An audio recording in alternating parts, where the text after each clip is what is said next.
use those words with real feeling. It was an exceptional contribution, quite exceptional. Now, to oppose the motion, and I ask you equally enthusiastically to welcome this person from the Yorkshire and Humber, from Yorkshire and the Humber, Alana White.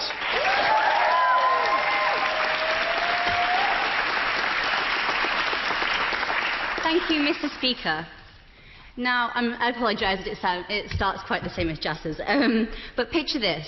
You're a young person under the age of 18, not really too hard for most of the people in this room to imagine, and suddenly, for whatever reason, you have become your family's main breadwinner. So you get a job and you're being paid £4.20 an hour, the national minimum wage for under 18s.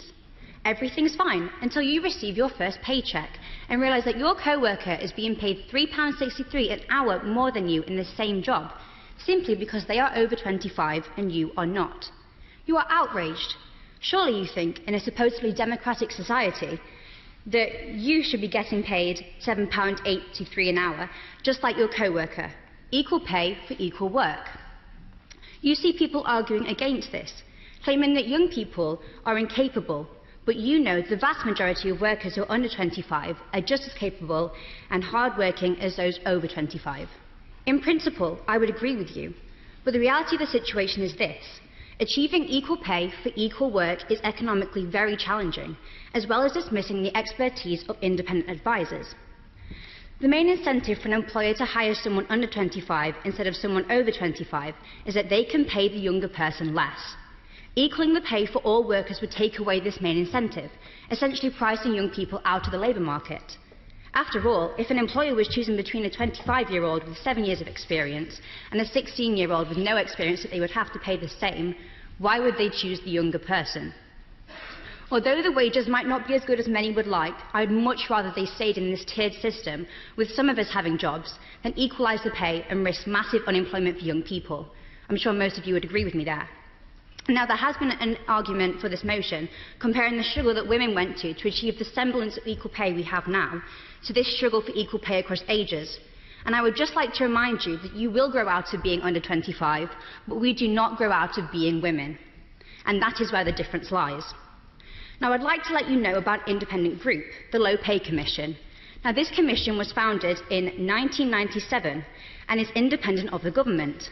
It monitors the minimum wage and aims to ensure that all age groups can live on the wages they receive. The Commission helped to create the first National Minimum Wage Act in 1998. In 2004, they achieved a national minimum wage for 16 and 17-year-olds. They research and publish a report on wages annually, and the government have historically followed their advice, raising the pay dependent on the report's recommendations. The relationship that this Commission has with the government is a tension and independent lobbying that some of the other issues being debated today do not get.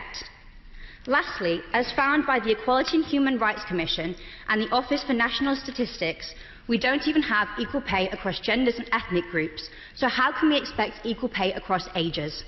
My fellow NYPs, I urge you to vote for one of the other motions, if not because of equal pay's economic faults, then to ensure that those issues can have the kind of attention that our paychecks already get from the Low Pay Commission. Thank you. Alana.